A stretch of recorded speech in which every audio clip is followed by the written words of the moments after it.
ज़कात इस्लाम के 5 बुनियादी अरकान में से एक है। ज़कात अमीरों से लेकर गरीबों तक मुंतकिली का एक ऐसा मुनसिफाना ज़रिया है कि जो मईशत में तवाज़ुन को पैदा करता है। खलीफा उमर बिन अब्दुल अजीज़ का दौर खिलाफत इस्लामी तारीख़ का एक सुनहरा बाब है। ज़कात और सूदी निज़ाम, छोटा सा तकाबुली जायज़ा।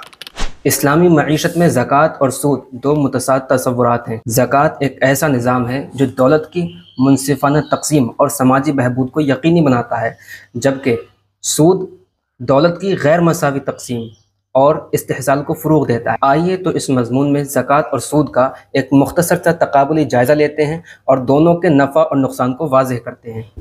तो आइए दोस्तों, सबसे पहले बिला ताख़ीर ज़कात के तारुफ़ की तरफ चलते हैं। ज़कात इस्लाम के 5 बुनियादी अरकान में से एक है।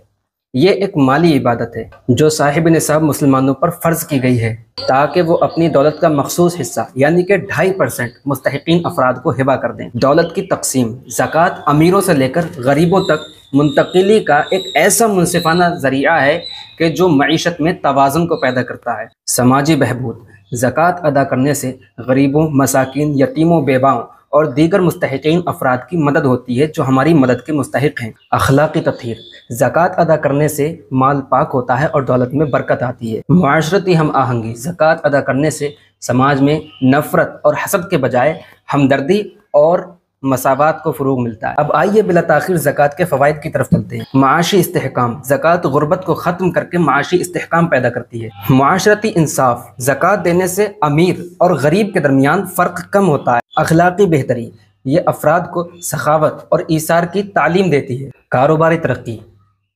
ज़कात दौलत की गर्दिश को बढ़ाती है जो तिजारत और कारोबार के फ़रोग़ का सबब बनती है। फ़लाही निज़ाम, ज़कात का दुरुस्त इस्तेमाल सेहत, तालीम और दूसरी बुनियादी सहूलियात को बेहतर बना सकता है। आइए अब सूदी निज़ाम और उसके असरात को जानने की कोशिश करते हैं। सूदी निज़ाम इस तसव्वुर पर मबनी है कि कर्ज़ पर असल रकम पर एक मखसूस शरह के साथ इजाफ़ी रकम वसूल की जाए। इस्लाम में सूद को हराम करार दिया गया है क्योंकि ये इस्तेहसाल और गुर्बत को फ़रोग़ देता है।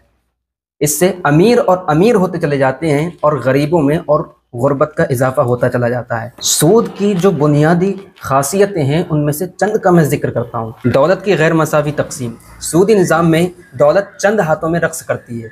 माशी अदम इस्तेहकाम, ये निज़ाम महंगाई और माली बहरानों को जन्म देता है। गुर्बत में इजाफा, सूदी निज़ाम की वजह से गरीब अफराद कर्ज के जाल में फंस जाते हैं। हर शख्स के दिल में सिर्फ एक ही चीज़ होती है, इस्तेहसाल, कि दौलत को हासिल करो, दौलत को हासिल करो, चाहे उसके लिए किसी पर जुल्म ही क्यों ना करना पड़े। अखलाक़ी मसाइल, सूद लालच, हसद, बुग़्ज़, अदावत और इस्तेहसाल को फ़रोग़ देता है। अब आइए सूद के ख़ास नुकसानात की तरफ को चलते हैं। माशी बहरान, सूदी निज़ाम अक्सर इक़्तिसादी बहरानों का सबब बनता है, जैसे कि 2008 का माली बहरान।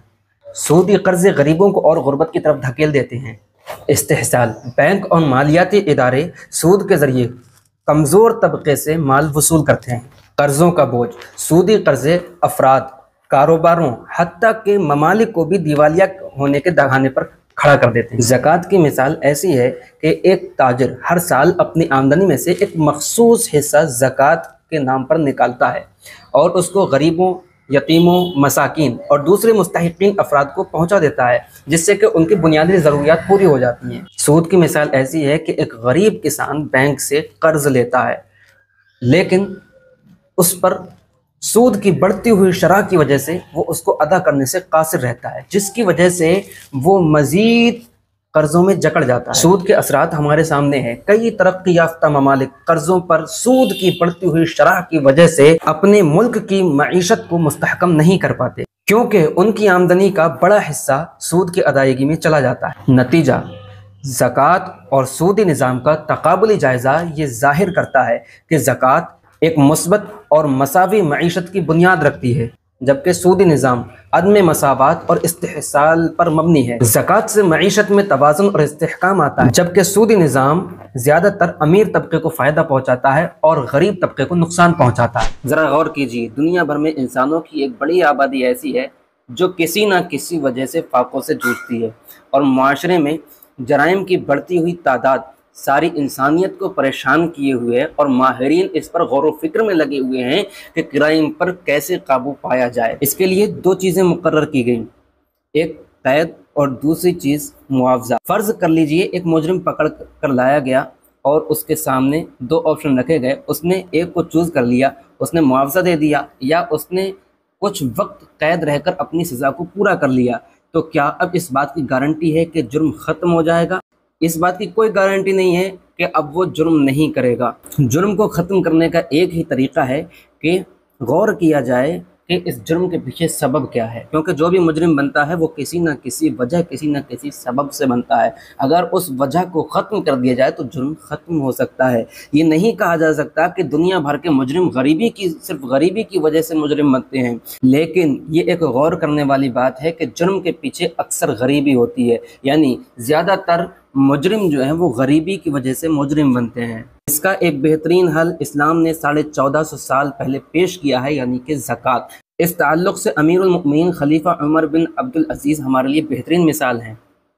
खलीफा उमर बिन अब्दुल अज़ीज़ का दौर खिलाफत इस्लामी तारीख़ का एक सुनहरा बाब है। आपने खिलाफत को दोबारा खिलाफत राशिदा के उसूलों पर कायम किया, ख़ास तौर पर ज़कात का निज़ाम आपकी अदल व इंसाफ पर मबनी हुक्मरानी का रोशन नमूना है।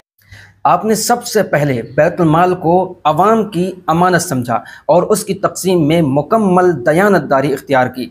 आपकी इस्लाहात ने इतना असर डाला कि ज़कात लेने वाला कोई ना रहा। यहाँ तक कि अफ्रीका और यमन जैसे इलाकों में ज़कात के मसारिफ तलाश किए जाने लगे। अब ज़रा गौर कीजिए, बादशाह के हुक्म पर आमिलीन ज़कात यानी ज़कात को वसूल करने वाले शहर और नगर की गलियों में घूम रहे हैं, लेकिन उनको कोई ऐसा शख्स नहीं मिलता कि जो ज़कात लेने का मुस्तहिक हो, कि जिसको हम ज़कात देकर बरियज़िम्मा हो जाएं। आखिर ये सब कैसे हुआ? इसकी वजह क्या है? खलीफा उमर बिन अब्दुल अज़ीज़ ज़कात की अहमियत को जानते थे और आपने लोगों को इसकी अहमियत से बाबर करा, और यही वो बेहतरीन हल है जिसकी हमें आज भी ज़रूरत है।